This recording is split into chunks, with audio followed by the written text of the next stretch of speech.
Welcome, everybody. Today, we are going to be talking about a little bit more of a serious topic as it has been brought to our attention that April is SA Awareness Month. Shout out to Miss Tam on Spill and fan base for letting us know that.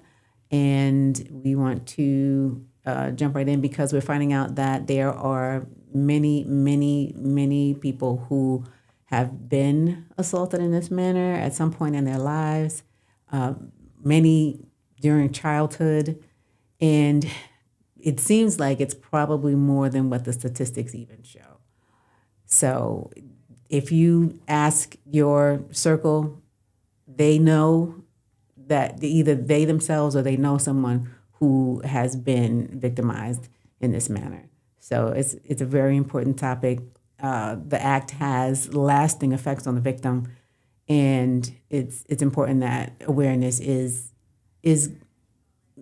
made wide about this topic. Absolutely. I think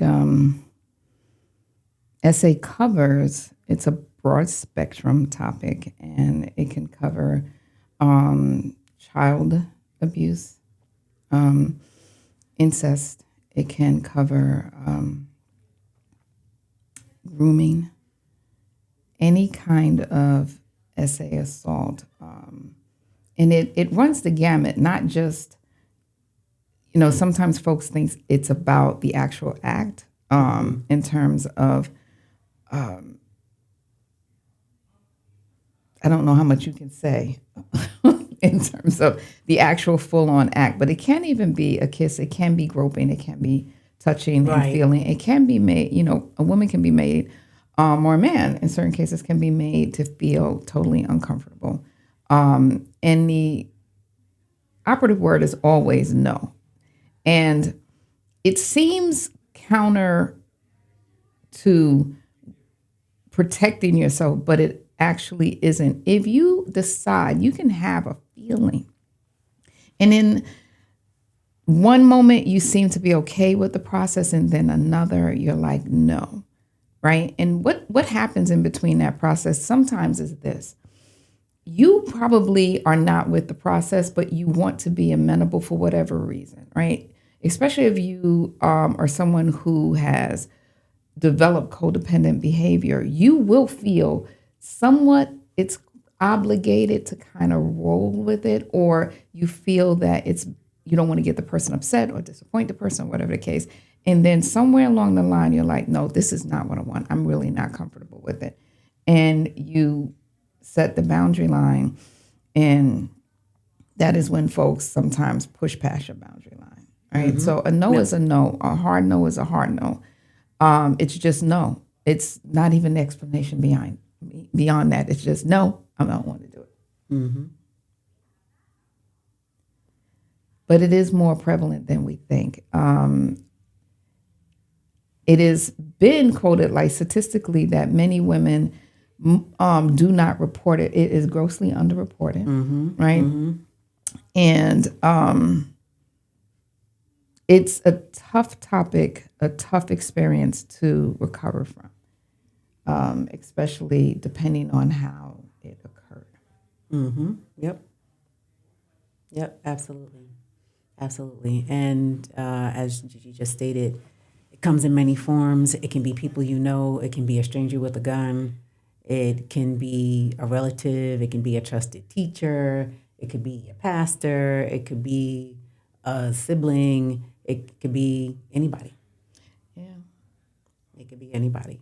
And when it's someone you know, it's far more destructive, meaning for you to reconcile it. It's just very difficult for you to begin thinking about how do I make sense of this, because it could be layered with a number of things. Like I said, you don't want to disappoint, you don't want to hurt, you don't want to get the person in trouble, right? Maya Angelou talked many times about, she referenced it in her book as well, that when she was assaulted as a child, it resulted in the assailant's death. Right. And it resulted in her being mute. And what happened after that is that it's just that you make the option to not say anything is ever present, because you don't want people to, you don't want that on your conscience. You want people held accountable, but you don't want people necessarily to be their life to be taken because of that. Especially as a child. A child may not understand the severity of what that person did. I think the child in her case was probably the only one who felt the way that she did because she didn't understand just how egregious the act that was committed against her was. Correct. So, some people, like the people who went in to get her justice, because probably she wasn't going to get any justice any other way. Not that I'm advocating for people to go out and unalive people. I'm not. But, she, as a child, she felt her words were dangerous and her words could take people's lives. And she was actually the victim in that case. So it does absolutely affect the victim, the survivor. And it could take years, it could be a lifetime. It definitely changes your trajectory in life. So no matter what it is, and it's funny when we talk about the different forms that it can come in. I think back to when I was about 12 and, I was kissing this boy and he decided to touch my boobs and I started wailing on him. And his shirt got caught in the midst of all that and got ripped. And he got mad that his shirt was ripped. I'm telling my mom, you ripped my shirt. I'm telling my mom, you touched my boob. These are like, rip your shirt versus you essaying me. You essaying me, bro. Right. So it's like, I don't care about your shirt. So, and especially, before the no means no and the terms of, this, knowing that these things can happen with people you are familiar with. Yeah, absolutely. And it can cost a host of emotional disturbances. I mean, many women and men suffer from post-traumatic stress disorder. It can affect relationships. It can affect the way you have relationships, the way that you enter into a relationship. Yep. It affects the way sometimes you parent, especially if you're hyper vigilant over protection of your child because of what happened. You can carry anger. You can be depressed, and it can be a low-grade depression called dysthymia. That's just low-grade, constant. Trying to reconcile that because the mind still says, you know what, at the end of the day, why did this happen to me? And a lot of times they're flashbacks. And especially if you're watching something on television or someone else is talking about, because it's so prevalent, people get triggered very easily about SA events and SA experiences. And it's really about working through it, talking about it, working through it, having someone that many times professional help does help. Seeking professional help is key. And to really start talking through what it is that you have experienced and how it's impacting you. But a trusted friend or family member, going to groups. They do have survivors of SA groups. Reading, there are different things, anything that really helps you to, one, learn techniques to decompress, to breathe through it. It's not that they go away, the feelings go away. It's really about learning how to manage it, right? And, sometimes we have tremendous resilience. I remember as a kid, I had to fight to protect myself physically. And I recall taking many beatings from boys in the neighborhood to protect myself. One of the key strategies that I had is when I chose to go out, how I chose to go out, and what I wore. And what I mean by what I wore, I don't mean I didn't wear shorts or I mean I deliberately wore long t-shirts, tight jeans, meaning they would be hard to get off. Yep. Belts, long sleeve shirts, anything that would make it difficult to access. I would wear.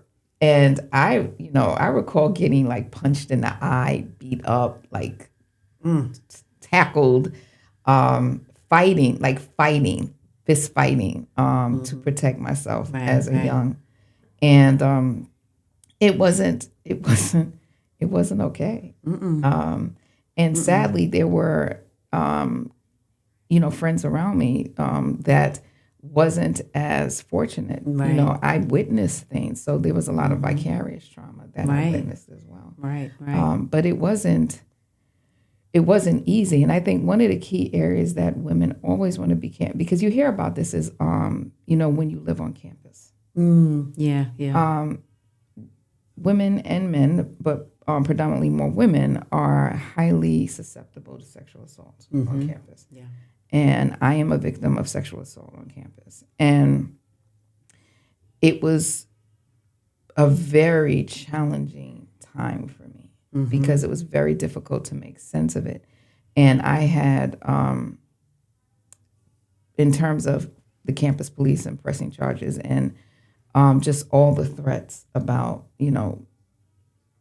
it's when it's the hearsay, it can be this kind of, you can be discouraged or even, dissuaded not to say anything because it's your word against the other person's word. Right, right. But what I've learned from my experience is that at the end of the day, standing up for yourself, whether you pull through or not, win or not, is more important than not saying anything and being resolute about nothing's going to come of it. Absolutely. Actually, what comes of it is you taking a stand and saying, no, I didn't give anybody permission to touch me. Absolutely, absolutely. Which is exactly where I was going with that 12-year-old experience. He did not have permission to touch my boobs.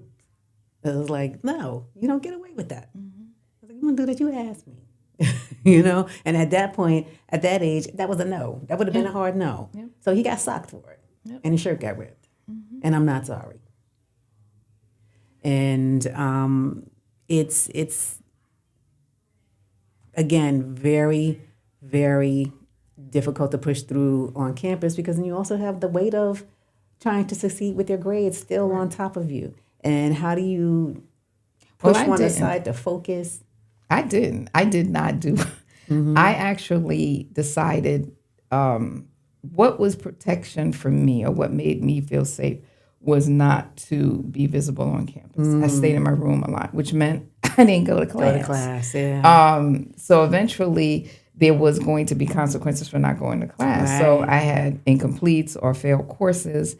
And eventually I had, my GPA had fallen below a 1.7 and I was dismissed for a year to go home.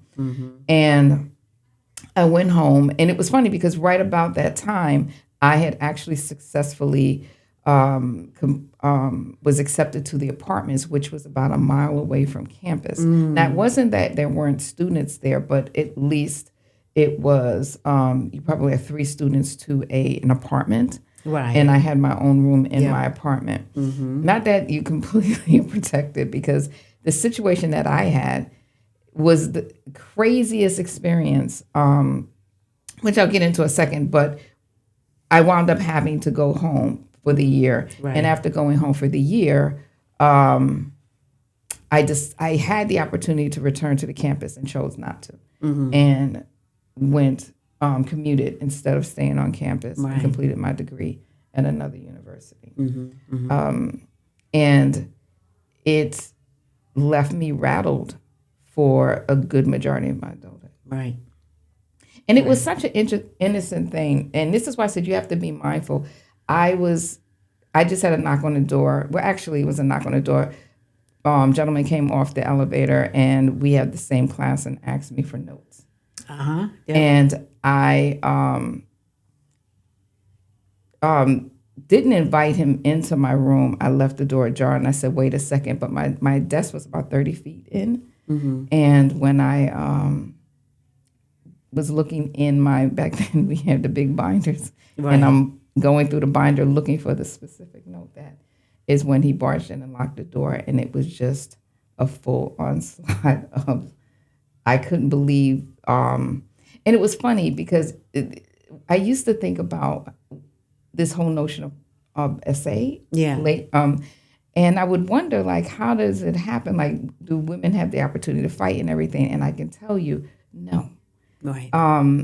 There are, if they're masterful at it, they have ways of locking your limbs and subduing you in a way where you absolutely don't have a way of breaking free and fighting. So I did not get help for that, and not until later on that I spoke about it. And it was many, many, many years. It's something that I just, particularly as Black women, you just press through and grind through after the campus police situation did not work out.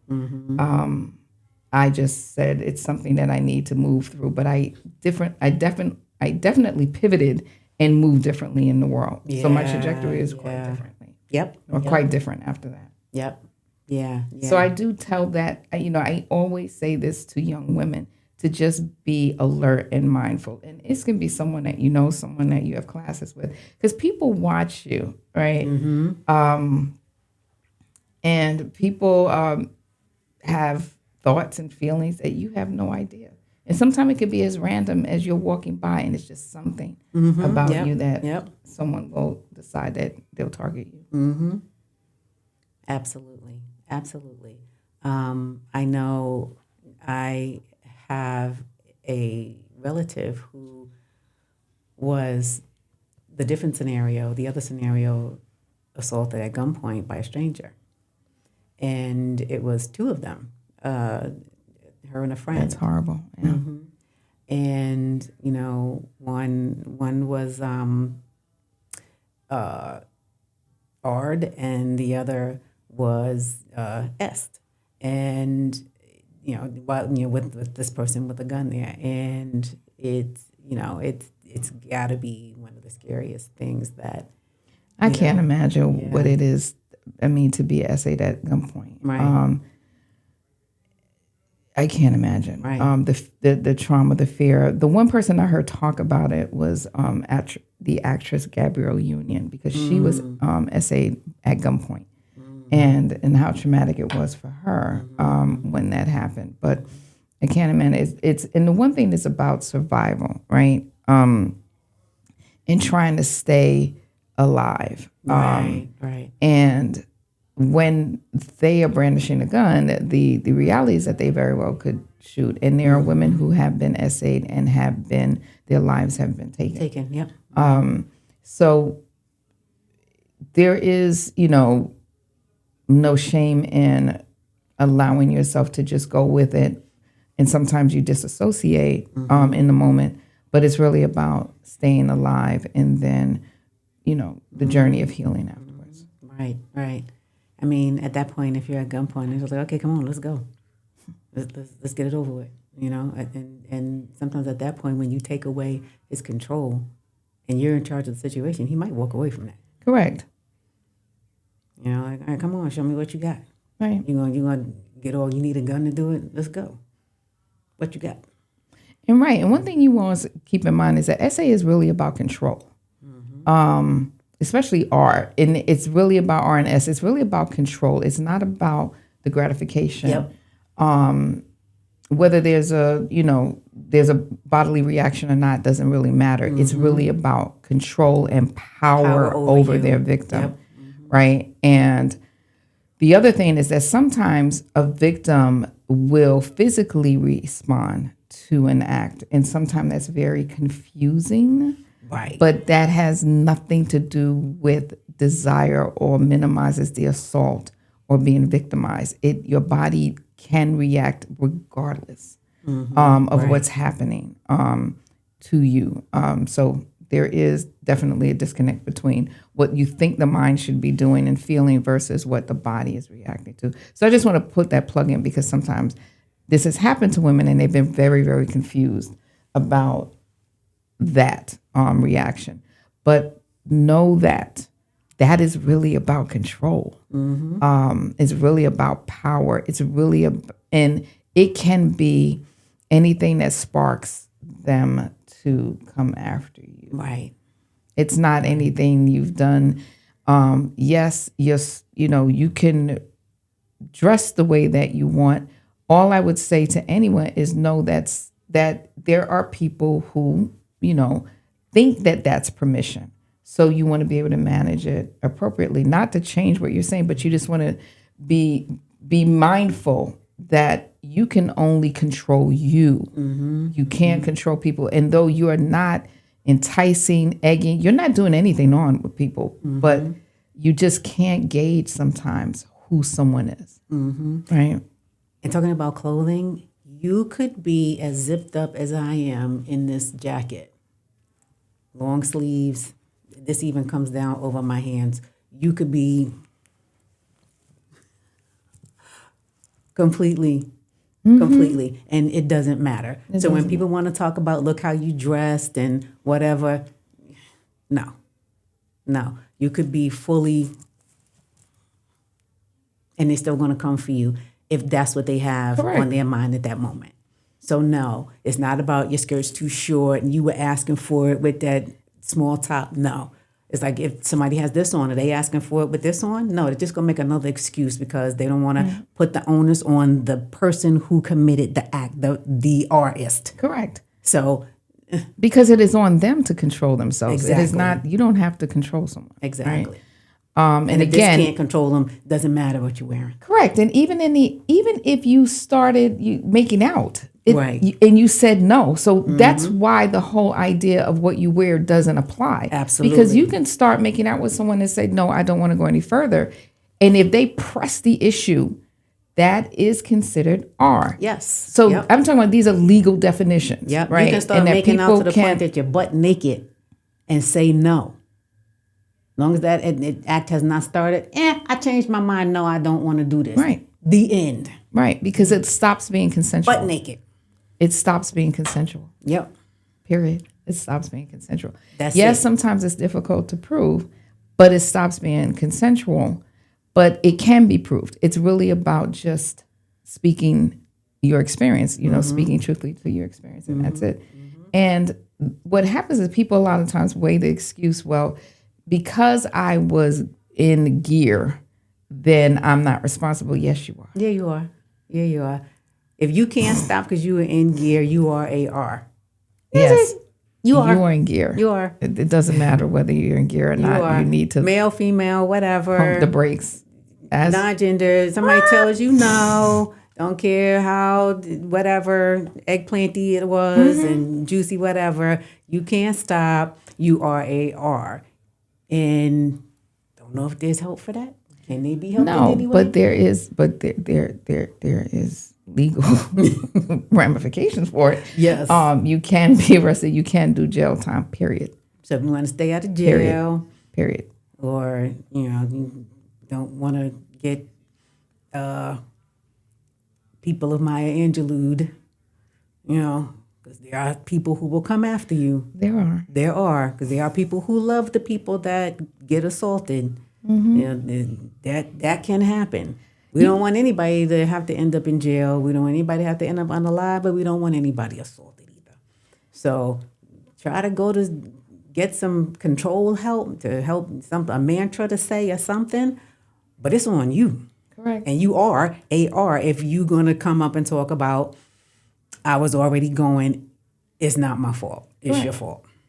And not a popular topic, but I think is worth mentioning. Some cultures allow certain things to take place. It is normative in the culture. Reason why I raise this is that I have, one of the ways I de-stress after a long, busy day, I watch TV, and a lot of times I like some kind of docuseries or whatever. So I stumbled upon Aretha Franklin's docuseries that was performed by Cynthia Erivo. Okay. So, I don't think I knew. It's a docudrama. Okay. But it was several docudrama, but it was probably 8 episodes. Okay. So it was done like a miniseries. It's like format? done like a miniseries. Okay. Yeah. I didn't know that because I know Jennifer Hudson also did. Right. Played her in a movie. Right. But what I thought was when I was taken, aback by is that maybe I didn't know Aretha Franklin had children when she was 13. Yep. I don't think I knew that. Yeah. But what I was captivated by, and I know this is, their acting, is that she was essayed. Yep. Period. And nobody said anything about it. Yep. Yep. Like it, not once but twice. She was essayed. No one said anything about it. Yep. The father essayed. I'm sorry.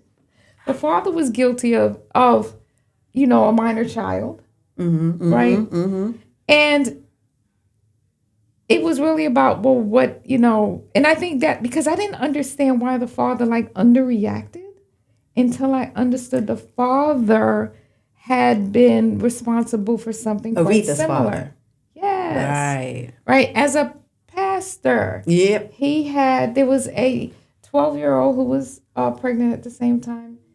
She was, his wife was pregnant with Aretha. So, anywho, what I was amazed by was just how people underreacted. Not just the father, but the grandmother, just everyone. Yep. It just seemed to be, and it almost seemed, it had this slight tone of her doing something. Like she was being fast. Fast. Yep. Now, she was 12. She didn't even know what happened to her. Right? And all she said was, I think I have a baby in me. She had no idea what was going on, but all she knew is that she didn't have her cycle for about 4 months. And she's like, I don't feel right. Something's not right. And the grandmother was like, what happened? Tell me what happened. And then they figured it out, but it wasn't an alarm. Yep. Now, maybe there was at the actual reason there was an alarm, in that moment. but but it was something that was it seemed to be, I hate to use the word accepted, but it seemed to be tolerated in terms of this is just the way that men operate, and it's they put the responsibility on the girl. She could be a preteen, right? It's on her to avoid these situations, but it's not the responsibility. It's not the fault of the adult or older teen. And I, especially in my field, I've seen this a lot and culturally I've seen this where folks are really tolerant of this kind of behavior from men. It's a man's world.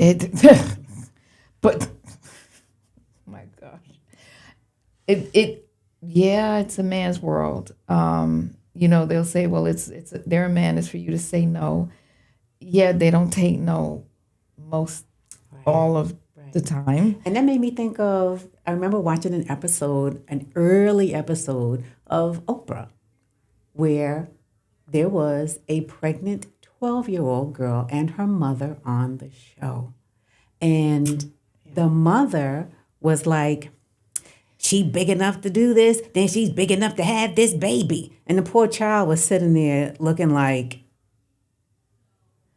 yeah, I can only think when you're 12 years old and that contraction pain hit, a whole new awakening. She was 12 years old with a belly, and her mother had no concern for her. None. This was her fault. And I don't think there was information on the man.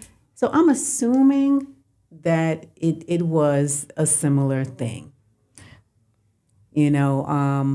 Just ruin this kid's life. Just ruin her life. And it is as if folks do not understand this whole process of grooming. When you have there's no reason for a 12-year-old to be pregnant. None. And even if a 12-year-old is engaging in any kind of activity, right, that would land them to conceive, it is not appropriate for a child to be engaged in that behavior, and it's not their fault. There's some reason why it's happening, and it really requires parents and guardians to explore, how did you land here? How did you get here? What is this? What's going on that made this seem this opportunity? Because people, you have grooming is a very sophisticated process, Yes. and the what they call a or willingness on the part of the child comes from them being conditioned to accepting this behavior that's being done to them. Right, right, right. So let's talk about the boys. The boys who are who are victimized. Correct.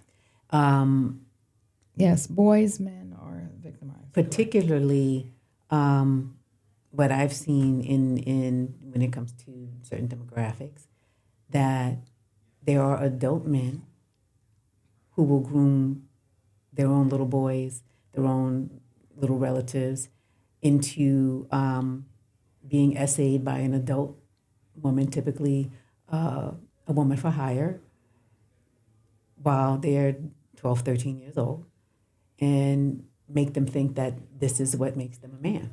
Yeah, yeah, absolutely.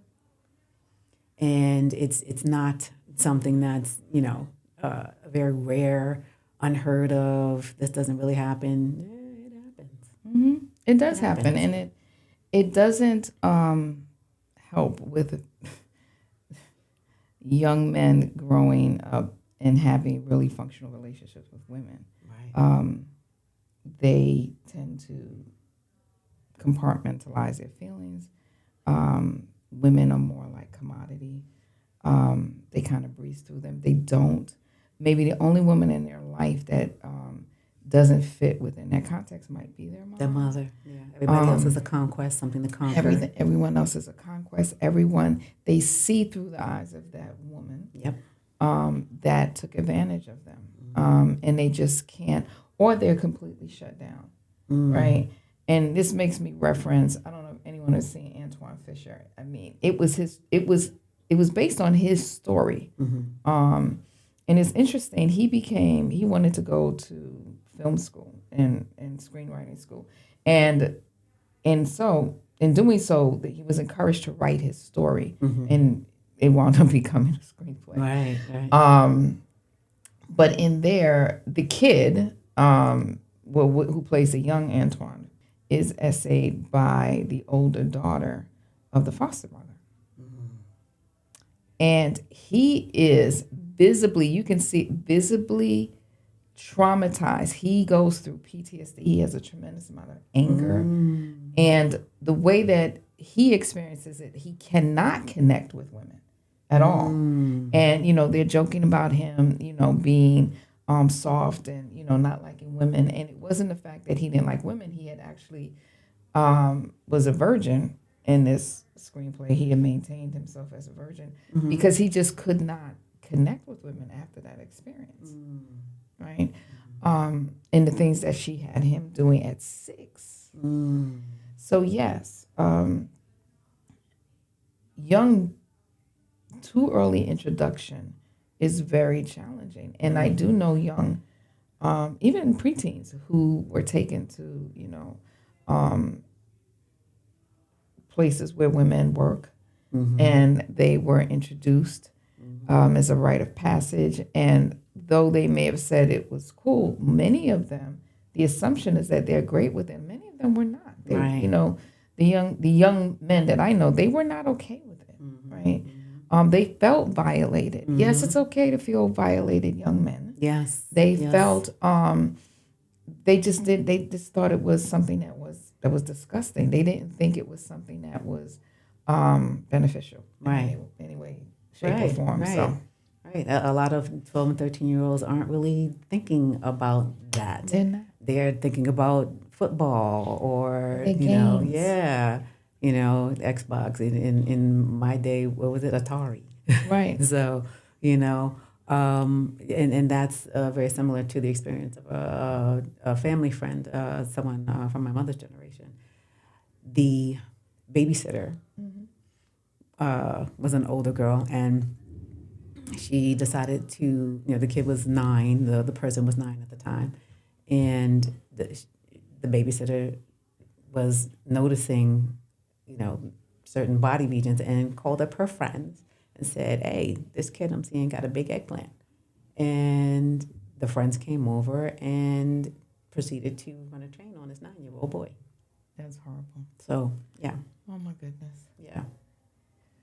And you sit back and you think about, like, what are you thinking? Right. Why do you think Right. this makes sense in Right. the moment? How is Like, this even why okay? does this? How is this even okay? Right. Like, but yes, it does happen, and the reason why we're discussing is really about helping. Is really about talking about the fact that it does. And, Yes. and validating the fact that yes, this kind of thing happens. It happens more regularly than you think.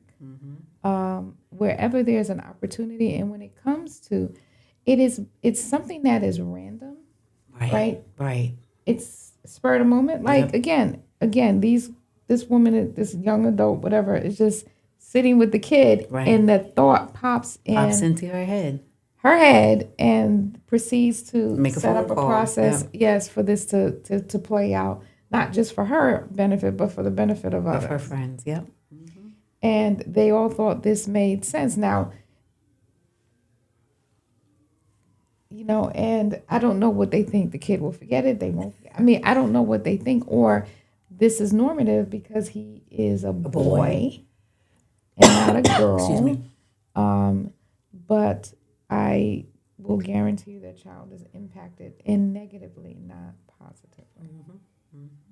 Sometimes there have been both men and women who have reported, and I think one of the most challenging things sometimes for folks who have been victimized is to one day be randomly in a place and see the person that did it. Right.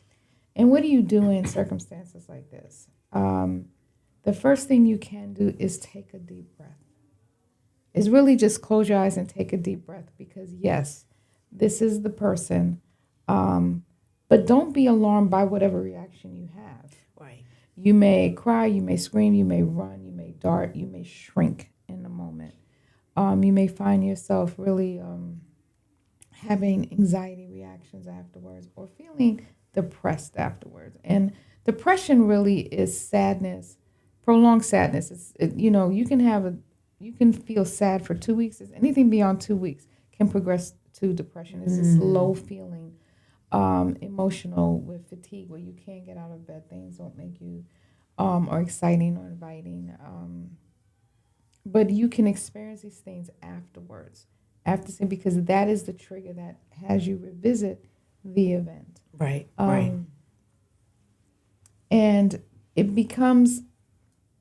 makes you feel somewhat unsafe. So when you are walking, after that one event, seeing the person, you just anticipate you'll see the person again. Randomly. Right. And it can be very challenging for going out and going, afterwards, days to come. Sometimes that passes after a while.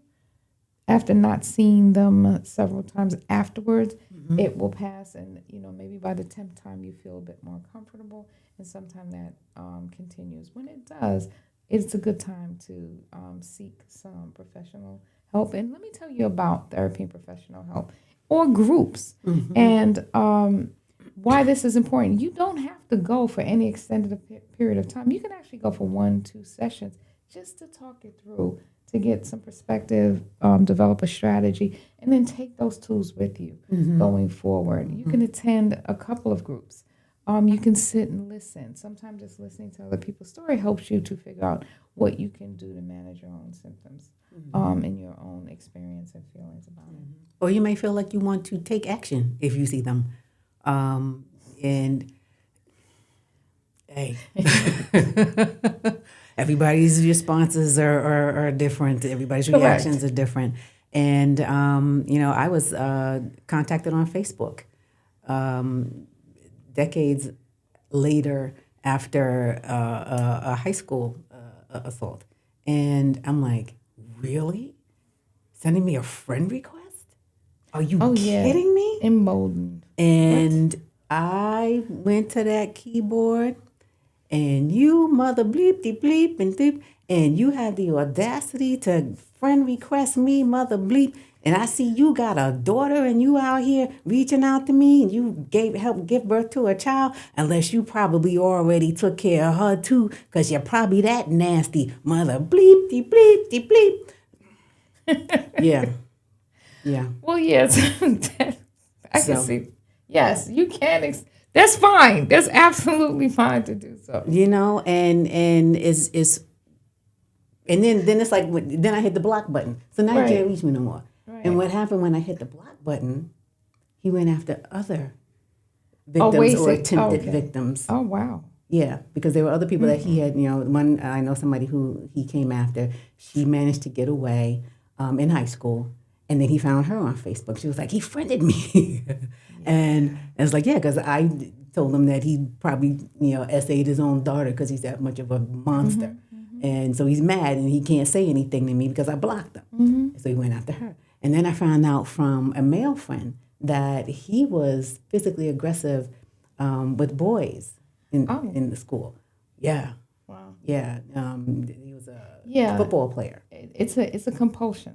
It's And he would use his, very big, broad guy, and he would use that to come up on them physically. And one of the younger football players felt physically right. And for that, the uncomfortable. pleasure is in the power, Yep. in the control. Yeah. And losing that control with me taking control of the narrative and telling you exactly what you are and then shutting Yes. you off where No, you no. can't get me, he had to find somebody else to take it out Correct. on. No. I'm like, nah, I'm not the one, bro. It's like, I ain't 14. I'm not 14. It's like, so nah, you better go somewhere else with that mess. Because it's like, trust and believe. If that was present day and they had no means no and date essay was a thing and, all these Right. things, you'll have me in jail. Right. But you believe it. No, I totally believe it, and I'm glad you got the opportunity to tell him off. I'm sorry he even contacted you, but taking that stance really can help you to manage it, and sometimes just really taking your power back is really important, and that was one way of doing it. In my situation, I probably would have feared seeing my assailant, but he was murdered about 3 years later. I think he was flirting with some person's girlfriend, and they shot him. So I didn't have to see him, Right. but I do really empathize with folks who, do fear running into their or hearing from them, because it's very traumatic. It's you are re-traumatized. And I suppose when I that should happens. have more fear, but I could see if I saw that bleepy bleep, my mouth would do exactly what my fingers did. What? What? What, you want to try again? And What? Come on. yeah, no, absolutely. And for women who don't do that, it's okay if you don't. There's different ways to react and respond it's really about you taking back your power, however you do that. And I'm not advocating for being like me. Like I said, I should probably be a little more cautious. Well, we say But I that don't because care. there are consequences, and you do put yourself at risk. Like my You do, mom used you to do. say to me, if a man tries to argue, just let him. You'll heal, but you're the kind of person that would scream, fight, and everything, and get yourself killed. But my thing is, it's like you said before. Sometimes they get what they want and they kill you anyway. Right? So I might as well at least go down fighting. Right. Well, I said that, but what I will say to you is that absolutely, when you're not expecting it, sometimes that is flight. Fight is not your first response. Sometimes it's flight. I did see him sometimes- actually. I did run into him at a club. This is back when clubs were really popular, like Studio 54 and Palladium and all of them. And I was with another girl, and I was with a couple girls, and he saw us, and so he decided to try and play his little power thing and went up to her. She didn't know him, didn't know I knew him. And he was like in front of me, all right, come on, I'll get you in.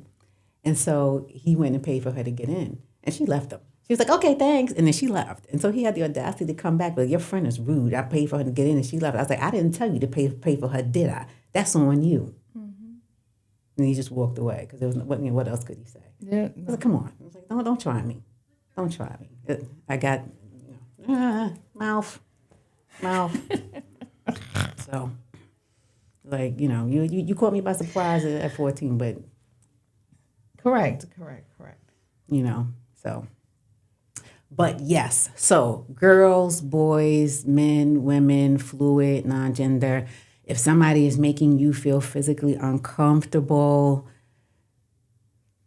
try your best to remove yourself from the situation and be aware of what grooming is. We've talked about that, so please go check our videos about grooming so you get a better understanding of what that's about, so that people can't take advantage of you that way and make you feel like, this is on you, it's your fault, you did this or you wanted it.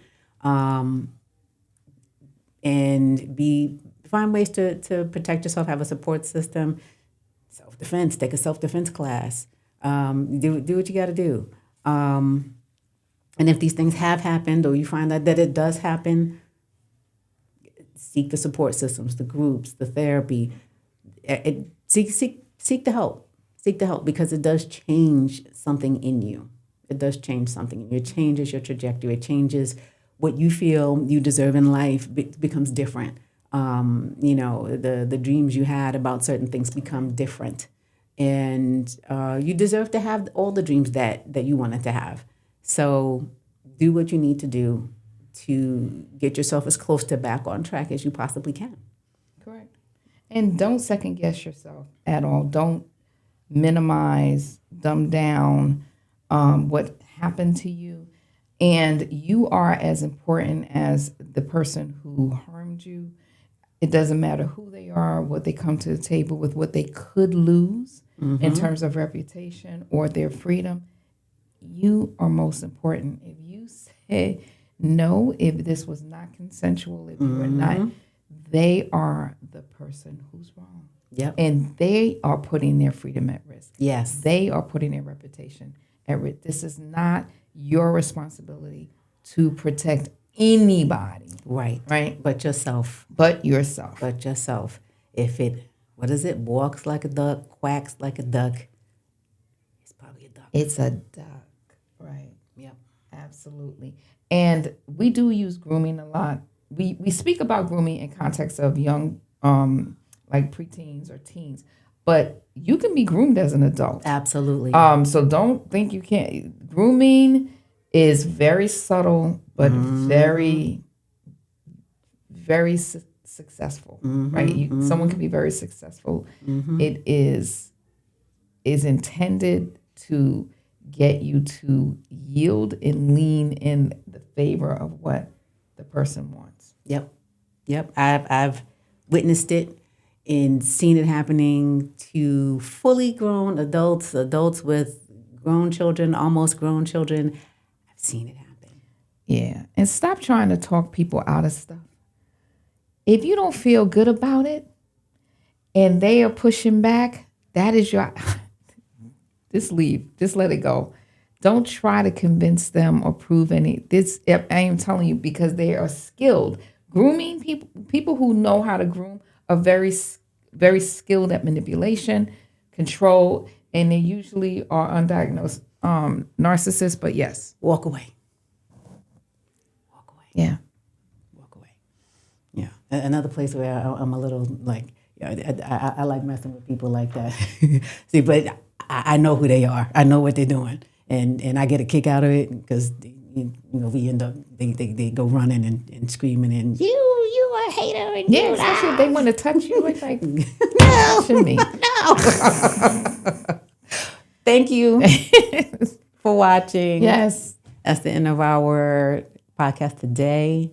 And we will see you next time. We will put some numbers below for help with SA. Spread the word. This is SA Awareness Month. Share this video. Spread the word. Talk about it. And let's do what we can to help decrease this horrific occurrence. Prioritize yourself. Protect your peace. Yep. Until next time, folks. Bye.